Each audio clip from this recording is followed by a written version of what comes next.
ये हमारे पास क्या है, ए एन है।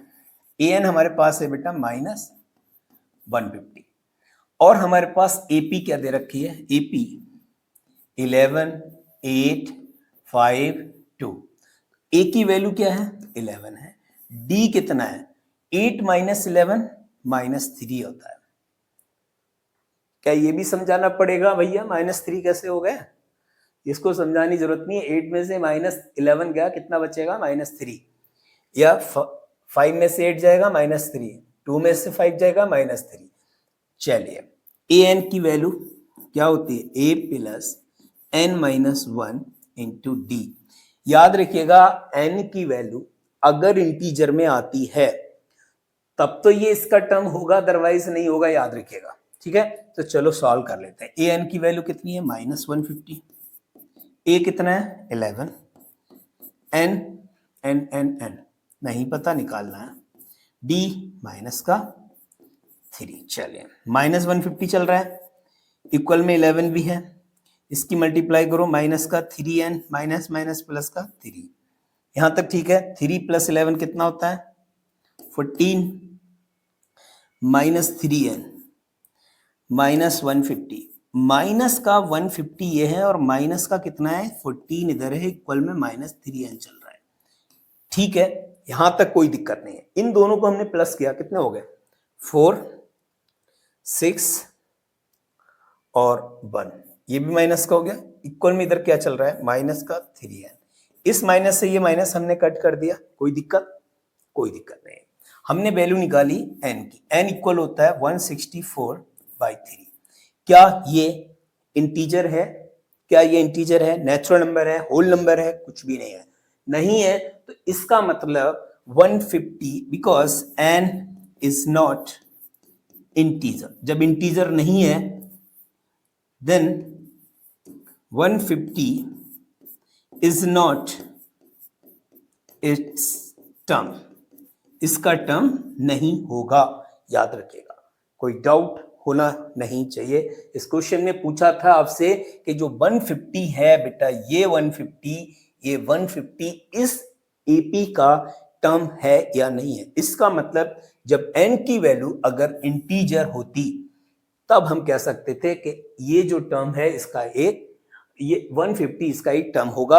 अब ये इंटीजर नहीं है, क्लियर। जब नहीं है तो हम डायरेक्टली बोल सकते हैं कि -150 इसका टर्म नहीं है, क्लियर।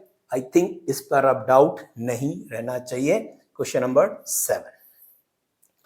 7 में भी बहुत बहुत इंपॉर्टेंट पार्ट है, समझेंगे और कोशिश करेंगे कि इसको बहुत अच्छे से समझें, बिकॉज ऐसे क्वेश्चन अगर एग्जाम में आते हैं ना तो हमें कंफ्यूज कर जाते हैं, बट हमें कंफ्यूज होना नहीं है। क्यों, देखिएगा। फाइंड द 31st टर्म्स, हमको निकालना है 31st टर्म निकालना है। तो ये तो हमारा क्वेश्चन हो गया ना बेटा, यही तो हमें चाहिए, 31st टर्म चाहिए हमको। लेकिन कह रहे हैं whose 11th term is 38। 11th term कितना है, 38 है, और 16th टर्म कितना है, 38। अभी जरा सोचो, ए एन आपको पता है क्या होता है, ए एन पता है क्या होता है, A plus n minus 1 into D, यही होता है ना। लेकिन हमसे पूछ रहा है 11th टर्म, तो हम यहाँ क्या करेंगे, ए 11th निकालेंगे। और जैसे ही मैंने बताया तो यहाँ 11 है तो यहाँ कितना हो जाएगा, 10। तो ए प्लस 10d। कोई डाउट है यहाँ तक, कोई डाउट है किसी को? 11 है तो यहाँ कितना हो गया, 10d। और इस ए 11th की वैल्यू कितनी है, 38। तो क्या मैं यहाँ पर 38 नहीं लिख सकता, a प्लस 10d? क्या मैं इसको ऐसे लिख सकता हूं, a प्लस 10d इक्वल 38 के इक्वेशन फर्स्ट हो गई या नहीं, हो गई ना? ठीक है, चलिए अब 16th टर्म्स कितना है, 70।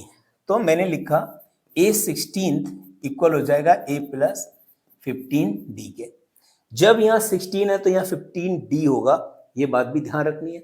अब हमने क्या करना है, a 16 टर्म्स कितना है, 78, 73, a प्लस 15d। अच्छा, मैं इसको ऐसे भी तो लिख सकता हूं बेटा, है ना, 15d इक्वल 73, है ना। डोंट वरी, बहुत सिंपल मेथड से इसको सॉल्व कर रहे हैं। अब हमने क्या करना है, ये हमारे पास बेटा सेकंड इक्वेशन हो गई। अब आप याद करो, क्वाड्रेटिक इक्वेशन आपने पढ़ ली है, पॉलिनोमियल आपने पढ़ लिया, इक्वेशन आपने पढ़ी होंगी, है ना, दो मेथड भी पढ़े हैं आपने, और सब कुछ क्लियर हो गया होगा, एक्स वाई की वैल्यू निकाली होगी, वही मेथड यहां पर भी इंप्लीमेंट होंगे। इक्वेशन लिखोगे from equation first and second से। चलिए, फर्स्ट और सेकंड को आपको सॉल्व करना है और ए और डी निकालना है। तो देखिए दोनों को लिखो, a plus 10d equal 38, a plus 15d equal 73। मैंने क्या किया, सब्ट्रैक्ट कर दिया। जब सब्ट्रैक्ट करे तो a से a कैंसिल हो गया, 10d यहां पर है, माइनस का 15d है, तो माइनस का बेटा 5d तो बचेगा यहाँ। 73 में से 38 गए, सब्ट्रैक्ट कर लो, गलती मत करना बिल्कुल भी। 13 में से 8 गया, कितना बचेगा, 13 में से 8 गया 5। यहाँ देखिए 6 में से 3 जाएगा 3, तो यहाँ पर 3 हो गया, तो ये माइनस का 35 बचेगा। इस माइनस से ये माइनस कैंसिल, डी की वैल्यू हो गई 35/5। कितना आ गया, डी कितना आ गया, डी आ गया 7। जब डी 7 है, क्या ए नहीं निकाल सकते, ए निकाल सकते हैं या नहीं, बताओ। यहां से देखिएगा, ए प्लस 10 इंटू 7 इक्वल 38। ओके, चले, तो ए ऐसे ही रहेगा, 70 हो गया इक्वल 38 हो गया। ए की वैल्यू हमारे पास आ गई 38 माइनस 70, कितना होगा, माइनस का आ रहा है, 32। ए की वैल्यू आ गई बेटा माइनस 32। ए की वैल्यू आ गई आपके पास, डी की वैल्यू हो गई, आपसे पूछा था क्वेश्चन में 31st टर्म, जरा याद करो 31st टर्म पूछा है, 31st, ओके, तो A31 है ना, इसको 31 लिख सकते हैं, हो जाएगा A प्लस 30D। क्लियर है, A की वैल्यू कितनी है, माइनस 32, D कितना है 30 इंटू 7, ये ऐसे ही रहेगा माइनस 32, इन दोनों को मल्टीप्लाई 210, तो हमारे पास से 210 में से माइनस 32 सब्ट्रैक्ट करेंगे, बचेगा 8, यहाँ 10 में से 3 गया 7, यहाँ हो गया 1, तो हमारे पास वैल्यू आ गई बेटा 178। तो ये A31 आपके पास आ गया। यही तो पूछा था, 31st टर्म की वैल्यू पूछी थी, वो आपकी आ गई 178। इस क्वेश्चन में भी मुझे नहीं लगता कि कोई भी डाउट, एक बार मैं रिपीट कर रहा हूं, इस क्वेश्चन में 31st टर्म पूछा था, हमको 11th टर्म्स और 16th टर्म पूछे हैं, तो हमने 11th टर्म को सॉल्व किया, एक इक्वेशन निकाली, 16th टर्म को सॉल्व किया, 2 इक्वेशन निकाली, दोनों को सॉल्व किया, ए और डी की वैल्यू निकाली, ए और डी की वैल्यू 31st जो टर्म्स हमने यहां से निकाला A प्लस 30D, वहां पर A और D की वैल्यू पुट करी, हमारे पास A31st टर्म्स निकल के आ गए 178। आई होप कि क्वेश्चन नंबर 7 आपका क्लियर हो चुका होगा, इसमें कोई डाउट नहीं बचा होगा किसी का।